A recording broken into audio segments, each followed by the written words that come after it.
Right, so here we are. This is Wadstow in its standalone mode or exhibition mode. I'll just take you for a little walk around. There's the scenic break there, and the separate lines to the main line and to the china clay works. This green contraption has been nicknamed the box by the kids at the exhibition, and along here I'll put the information for people to see so they can read a little bit about the layout. I've also got this video DVD player which shows extracts from my layout, and if we go around the other side, see the name there, Wadstow,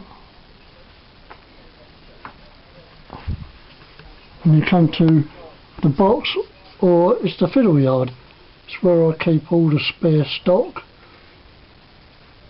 to perform on the layout. This is an off stage, if you like, and the layout itself is on stage. The on stage piece is 8 foot by 2 approximately, and this is supported by the fiddle yard, which is a 4 by 2 board. Then we have the running order, so I can get different train movements. I try and recreate different time zones, so I not only change the stock, but I can change the scenery. And I've got an uncoupler, a track rubber, and the layout is controlled from this little box that I made. There's the mains on the floor. It's 240 volts AC, but up to the box is only 12 volts, so it's low voltage. And just to show you that it does work,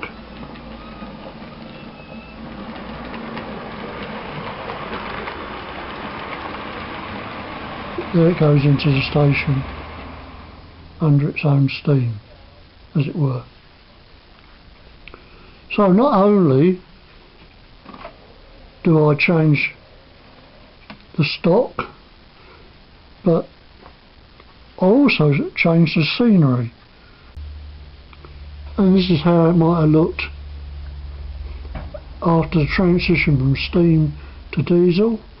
Passenger service is provided by single rail car, and china clay traffic now using a little diesel shunter to go to and from the clay works.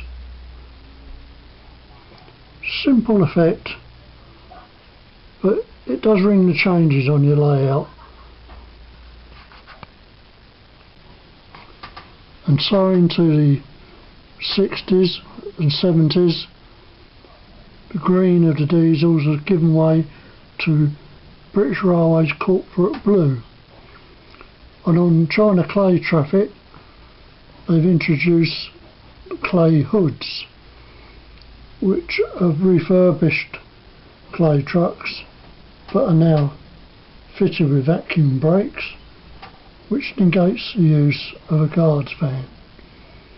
Also, you can see the signal box and engine shed have disappeared. There's no need for them now. The services are really run down. In actual fact, china clay is the only means of revenue now. Even the station has lost its canopy, and the toilets have been bricked in and now serve as a cupboard. Goods yards run down, very little in use now, and the old cattle dock has been turned into a permanent waste store. So time marches on. The railway's basically the same, but the infrastructure has changed. So we're now into the late 80s, early 90s, and sectorisation has taken place. It's a rail freight class 37, and the clay hoods have been replaced by CDA, China clay carriers. Passenger services have been curtailed now, but there are plans to open up a park and ride from the main station at St Evan down to this branch of Wadstow, and perhaps continuing on through the level crossing down to the harbour. As you can see here, the goods yard now is a storage place for the disused clay hoods.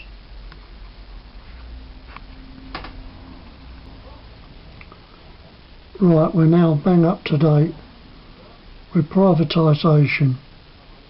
It's the late 1990s into 2000 and the second millennium, with EWS class 66 and a couple of PBA bulk carriers. Passenger services are being reinstated with the park and ride and a class 153 on loan from Arriva Trains providing the service. And here we have a couple of slurry carriers, and this one here is advertising the fact that Will Martin Museum, which is just outside St Austell, and if you're down in Cornwall, well worth a visit. So that brings us bang up to date. Hope you've enjoyed my little railway and my extension and exhibition. Look forward to seeing you again sometime.